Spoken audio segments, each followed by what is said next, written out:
Welcome into another episode of Locked On Phillies, and it's a big one. Yesterday, we got a huge announcement concerning Bryce Harper's future as a position player for the Philadelphia Phillies. We're also going to evaluate Nick Castellanos' 2023 season and a question based on the announcement. Is Castellanos getting moved? Well, we'll discuss it all on today's episode of Locked On Phillies. You are Locked On Phillies, your daily Philadelphia Phillies podcast. Part of the Locked On Podcast Network, your team every day.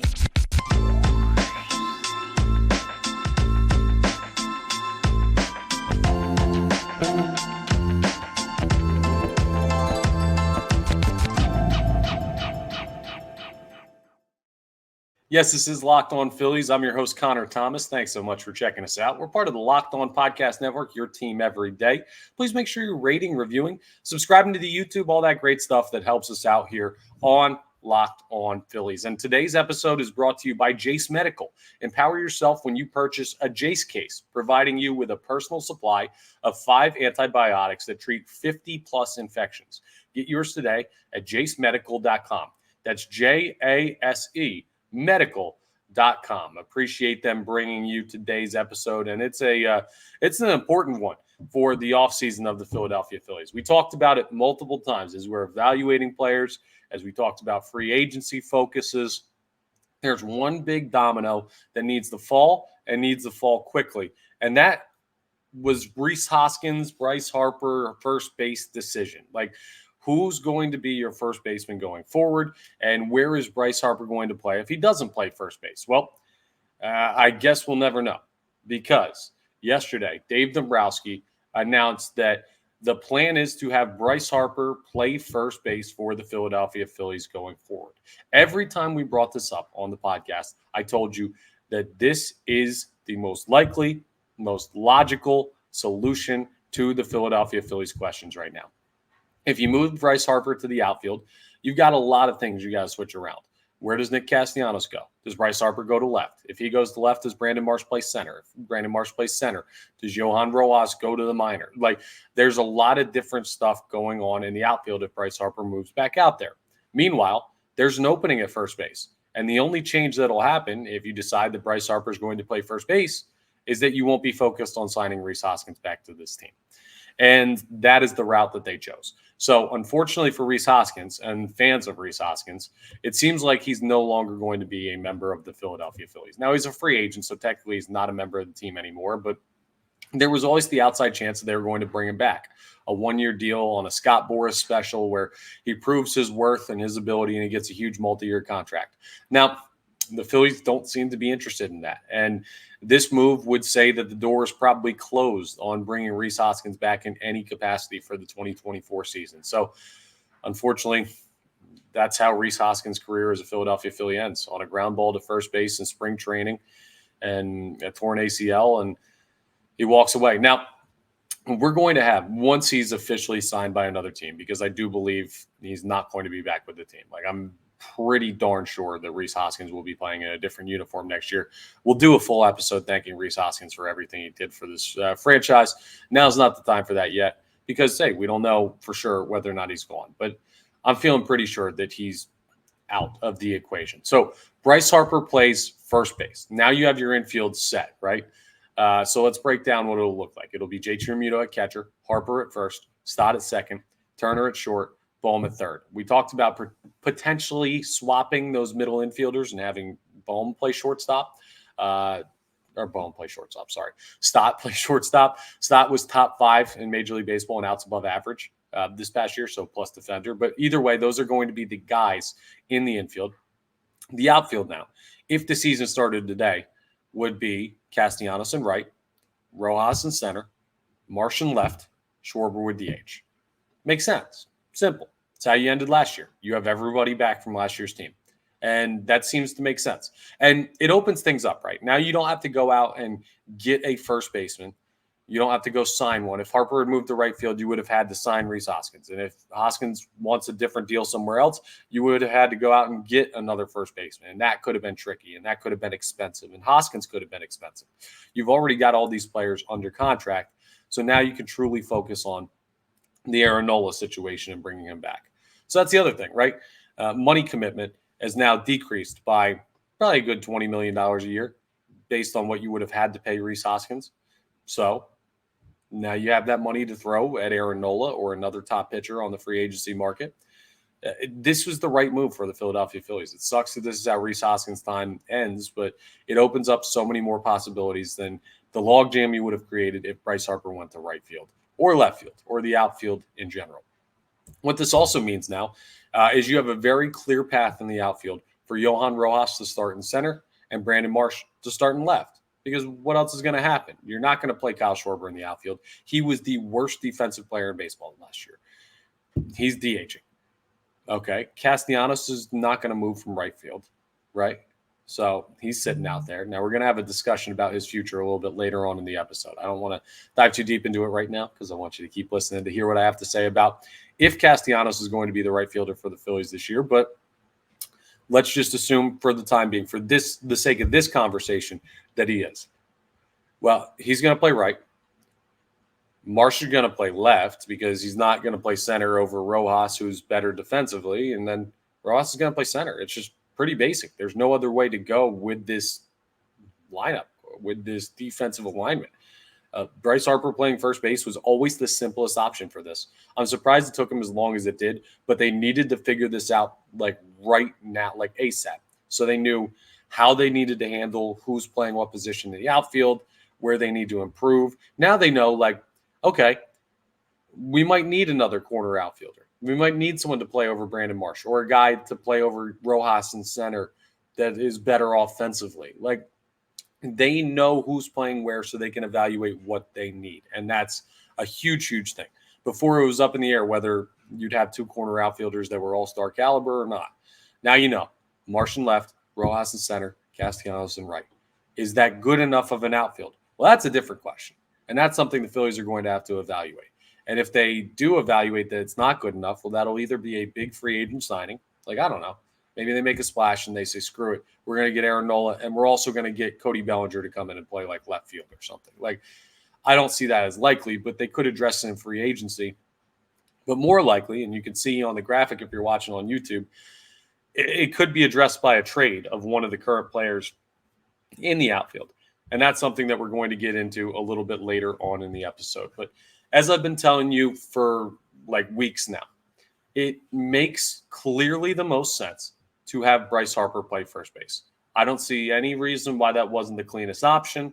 And Dave Dombrowski, the way he worded it, he said, we told Bryce Harper the plan is to have him play first base going forward. So it sounded a lot more like a mandate from the organization than it was a request from Bryce Harper.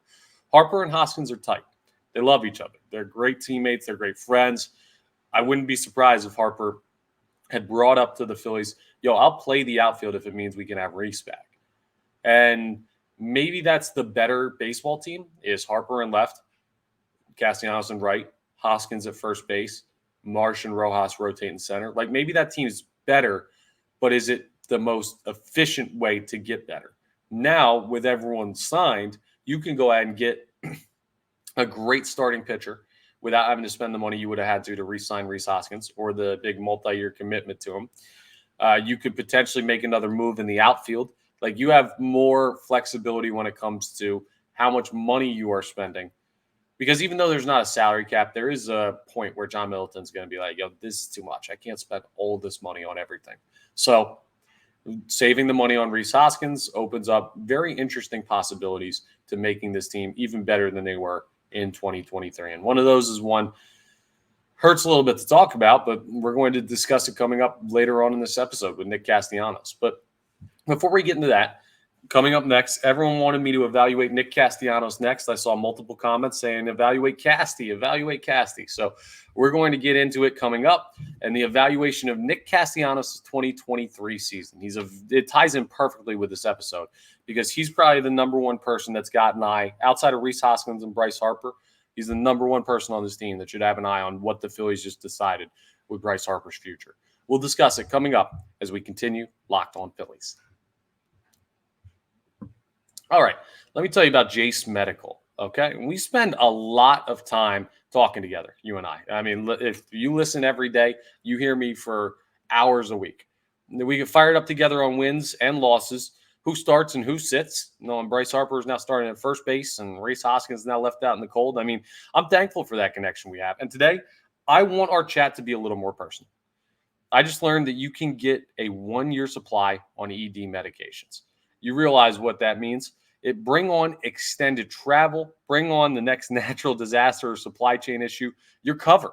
Doesn't matter. Anything can happen. You don't have to worry about whether or not you can refill your prescriptions for Cialis, Viagra, Revatio prescriptions. This is possible because of our friends at Jace Medical. They'll be able to help you out. Go online right now at jasemedical.com and you'll receive your 12-month supply on your daily medication. Remember to use promo code LOCKEDON at checkout for a discount as well. A verified customer had this to say about Jace. I want you to hear this testimony. I'm thankful for the service. Supply chain issues caused me to cut pills in half to have it. I ordered most of my daily meds with a year's supply. Also ordered an antibiotic kit. You feel secure now. Prices are lower than your local pharmacies, and I highly recommend this to everyone. If you or someone you know would get some peace of mind by having a year's supply of any daily medication, go to jasemedical.com to see if it's offered for you. Remember to use promo code LOCKEDON, and you'll get $20 off your purchase. It's absolutely great. Go ahead and check out our friends over at Jace Medical, and they'll make sure you have the medicine you need. All right, let's evaluate Nick Castellanos 2023. Yes, we're going to have plenty of time to get into that thing that I've been teasing a lot, which is the future of Nick Castellanos. But let's talk about the most recent past of Nick Castellanos and the year he had, because he had a great one. And the numbers look insane compared to 2022. Now, we know in 2022, Nick Castellanos was the biggest disappointment on this Philadelphia Phillies team. You sign him, he comes in as an all-star off of the best year of his career in Cincinnati, and then all of a sudden he's just can't seem to do anything at the plate. He finished 2022 with a 263 batting average, slash 263, 305, 389. This year, a huge resurgence. He batted 272 with a slash line of 272, 311, 476, an OPS of 788 compared to 694 last year, and an OPS plus of 112. Last year, 96. I mean, clearly a better year for Nick Castellanos. And let's look at just some of the big numbers when it comes to what you saw in 2023. Now, RBIs, he cleared 100 for only the third time in his career. He had 106. That was the highest mark of Nick Castellanos' career. That's great to see. He had 29 home runs. It's the second most in his career, second only to 2021, a year where he was an all-star and I believe was top 15, top 12 in MVP voting in the National League. That's great work by him. He had 37 doubles. That's up from 27 the year before. He had 170 hits, up from 138 the year before. Like, he improved on everything. He doubled his stolen bases. He had 1 last year. He had 2 this year. Okay, so that's a little bit less. But walks, 36 this year, 29 last year. The approach seemed to be way, way better at points. Here's the issue with Nick Castellanos. He's streaky. Last year, he struck out 130 times. This year, he struck out 185 times. How in the world did he strike out 55 more times and all his numbers are that much better? Well, I guess he just, when he did make contact, it was much stronger contact. That's a kind of wild stat when you look at it, is that he had the most strikeouts of any year in his career this year in 2023. But some of his other numbers looked like career highs. So how do you evaluate Nick Castellanos 2023? It was Nick Castellanos in a nutshell. When he's going good, he can be really, really, really good. When he loses his approach at the plate, he can be a strikeout machine that gives you absolutely nothing. He's got a high ceiling, but a low floor, and consistency is a question. To a lesser extent, because Aaron Nola's struggles are very, very evident, because it's just literally 1 year he's good, 1 year he's bad. 1 year he's good, 1 year he's bad. One start he's good, one start he's bad. Like, it's very on-off. Castellanos, you never know where it's coming. But, like, he's super talented. He's just inconsistent in somewhat of the same way as what Aaron Nola is. Now, Castellanos was an all-star in 2023. He had a huge bounce back from what he did in 2022. It was one of the tougher mental turnarounds that I've seen in sports. And it might not have even been the toughest mental turnaround on this team with what Trey Turner went through this year. But The point is to see what he did in 2022 and how this fan base booed him and made him like feel uncomfortable here and everything like that. And he clearly had a tough year. To see the turnaround that he made in 2023 is commendable. Like, he's a very valuable player. And here's something I want you to keep an eye on, though, right? I want you to understand this. So he's been in the majors for 11 years, 11 seasons at the major league level. It doesn't feel like that long, right? He still feels like a relatively younger guy. But when you look at the age, I mean, he's getting up there. He debuted at 21 years of age. He's 31 now. You're kind of getting to the back end of that prime. And for a guy who's not a plus defender, that's going to become an issue with him playing the field. Now, he was very good in the outfield this year. There was a point, I don't know if he did for the season or not. Let me see if I can pull up his defensive stats. If he led the league in outfield assists. I want to see if I can find that. It's going to be tough to track that down, whether or not he did that, because it's got it broken down by different positions and everything. But there was a point where he was near the top in outfield assists in Major League Baseball. So he had a good defensive year. He had a good offensive year. He was an all-star. And honestly, he might have been the most valuable player of the regular season of this team, just because he was, when other guys were slumping, he was producing. He was the guy that held this team together early by having a great first half of the season. And he had a bunch of home runs and felt like he had a really good year. The question is, with the inconsistencies and getting close to the back end of his prime and how good of a year he just had, the feeling is that Nick Castellanos' value may never be higher than it is right now.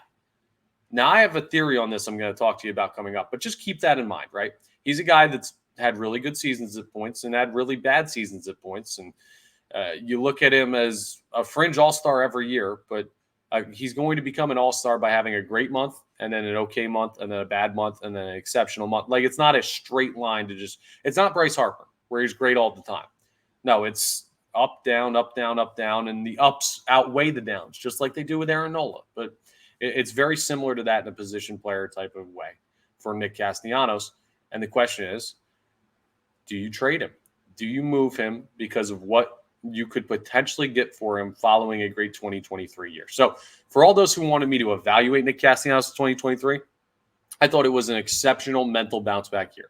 I thought he posted good numbers in the power categories. I thought he was solid defensively. I thought he had a much better approach at the plate at points. And I do think he still showed some of that textbook inconsistencies that Nick Castellanos is known for. That's just being realistic. I think he had a solid year. I'm not trying to put Nick Castellanos down at all. Like, I think he had a very, very good year, much better than any of us were imagined he was going to following the 2022 season. But was it good enough for the Phillies to feel comfortable with him long term? Or has he played himself into a position where he could be of value to other teams? We're going to discuss that coming up as we wrap up Locked On Phillies. So I just told you, Nick Castellanos, great 2023 season, right? Maybe the MVP of this team over the regular season, an all-star, great numbers, better approach. Let's keep him. Well, that's one school of thought. But there have been stories popping up now that the call is for Bryce Harper to play first base, saying that Nick Castellanos could now be on the trade block. Why would Nick Castellanos be traded? Well, I kind of laid it out for you already, but let me do it again. The reason you would move Nick Castellanos at this point is because you have a plethora of outfield options. You could still play Bryce Harper there from time to time. You could play Christian Pache, Johan Rojas, and Brandon Marsh in those three spots and have a insanely good defensive outfield. Like, that is a possibility. That would also be an outfield that does not have a lot of offensive capability. So if you're willing to sacrifice offense for defense, which may be something you can get away with the rest of this roster, that could be a play. Like, there are ways to make the outfield work without Nick Castellanos. There certainly are, because you just have depth at those positions. You could also call up, when you're looking at a situation, Justin Crawford, who is a young player, former first-round pick of the Phillies. Excuse me, voice going on me a little bit. He's made a huge, huge rise through the Phillies minor league system. He's one of the top prospects in baseball. He shows off some real ability. If you move Castellanos, could you see Crawford this next year? I mean, maybe you might have an in-house option. And then the question is, what would you trade Nick Castellanos for? What could you get for Nick Castellanos? You could trade him to a team like, I don't know, Miami, for example. He's from Florida. Maybe that makes sense. Miami brings in Nick Castellanos to try and get them over the hump. And you say, well, we'll throw in Castellanos and a prospect or two, and you send us back one of your starting pitchers. And then you sign Aaron Nola again, or you sign another starting pitcher, top-level guy, Yamamoto, Snell, Giolito. You trade for Cease. Well, I don't know. One of those guys out there. Maybe you trade for Cease and Castellanos goes back to Detroit. Like, there's a lot of places, or Chicago, whatever. There's a lot of places you could send Nick Castellanos potentially that they'd be interested in him. I think the key would be to trade him for a pitching piece or for a prospect that could turn into a pitching piece one day. Like, the only thing you would trade Nick Castellanos for that this team needs is starting pitching. We talked about this. That's the biggest need of this team in the offseason. So if you value that more and you think you can get away with not having Castellanos, you're never going to have more value in Nick Castellanos than you will right now. If you don't trade him now, he's going to play out the rest of his contract, or you're going to dump him for nothing one of these years coming up. And that's okay. So here's where I stand. To this whole point, it might sound to you like I'm in favor of trading Nick Castellanos. I don't think I am. As I take the time to flesh it out more and more, I have myself thinking this. I think the thought process of you'll never be able to trade a guy, like his value will never be higher on the trade market than it is right now, so you move him. I think that is a mentality for a middle of the pack to a losing organization. I don't think that that is the mentality for a winning organization. You will never get more than what you would right now for Bryce Harper. You'll never get more than what you would right now. I'm just thinking about other Philadelphia sports, what you would get for Joel Embiid. You would never get more than what you would get right now for Jalen Hurts. It doesn't mean you're trading them. You're competing to win. This is not a trade just because Castellanos' value is high. That would be an absolute waste and a travesty, and that would be something that I would be upset about. Now, if you can move Castellanos strategically to make the team better as a whole, trade Castellanos to, I don't know, let's say you get Luzardo from Miami, and he's part of the trade back from Nick Castellanos trade. Like, you're a better team based on that. Young pitcher, got some opportunity to throw, and you've seen him. He's very, very good. You put him into rotation with another number one, a Zach Wheeler, and then you go to him, Ranger Suarez, Christopher Sanchez, Taijuan Walker. Like, that's dirty. That's disgusting, especially with the pitching prospects you still have waiting in the wings to bolster that rotation over the coming years. Like, that would make sense, but the trade has to be right. If you ask me right now, my guess, I would imagine that Nick Castellanos is not traded in the 2023 offseason. I think the most likely way that this plays out, and I told you already, so I'm 1 for 1 this offseason. I said the most likely way that the Rhys Hoskins situation plays out is he's not re-signed, or I'm 2 for 2, is that he's not back. And the most likely situation for Bryce Harper is that he plays first base to force the Phillies' hand of Rhys Hoskins not coming back. Like, that was always the cleanest way to do this. Harper plays first, Rhys Hoskins not back, instead of making the outfield more complicated. So here, I'm going to call another shot for you. I don't think Nick Castellanos is traded. I think the starting pitching acquisitions are going to be through the free agency market and not via trade. And I think Castellanos is playing right field for the Phillies this year. I think they've put some feelers out. I think they see what they can get from Castellanos. But I think at the end of the day, they realize that in a competition window for a championship, Nick Castellanos is a player that can help you win a ring. I know he had a rough time in the postseason at points. I get it. But he also had one of the best stretches of the postseason since Reggie Jackson. Like, he's streaky, but his heat check is as hot as anybody. He had an amazing stretch in that Braves series and into the series with the Diamondbacks. Like, next level stuff. Better than Bryce Harper at points in this postseason run, and then disappeared a little bit. But it's similar to the Hoskins thing. Hoskins was a streaky hitter when he was here. And again, I'm talking like he's going. I assume he's going to be. You just got to get hot at the right time. That's kind of baseball, right? You need a way to do that to get into the postseason and to have success in the postseason anyway. Nick Castellanos is a talented player. I think he should still be here, but There are going to be rumors throughout the offseason of Castellanos for this or that, or will he get traded? Those are my thoughts on the whole situation as far as that's concerned. That's all for today's episode of Locked On Phillies, a really important one when it comes to the scope of the offseason. We're going to continue with our player evaluations coming up, so let me know in the comments who you want to be evaluated next. So far, we've done Harper, Rojas, Stott, Bohm, Marsh, and now Nick Castellanos. Who are we going to go with? Who's going to be the seventh player you want evaluated? Remember, folks, I'm only seeing position players. We can do pitchers too. So if there's a pitcher you want their 2023 evaluated, let me know in the comments. If there's a position player, let me know. We got plenty of guys to go through still. So tell me who you want evaluated next. And yeah, there you have it. Bryce Harper, first base. Rhys Hoskins, probably gone. Nick Castellanos, possibly on the trading block. The times, they are changing. Question is, will the Phillies come out of this as a better baseball team? And that's something that we have to trust Dave Dombrowski with. We'll talk to you next time on the next episode of Locked On Phillies. This is part of the Locked On Podcast Network, your team every day. Appreciate you checking us out. Please make sure you're rating, reviewing, subscribing to the YouTube, all that great stuff. Appreciate you checking in. And again, talk to you next time.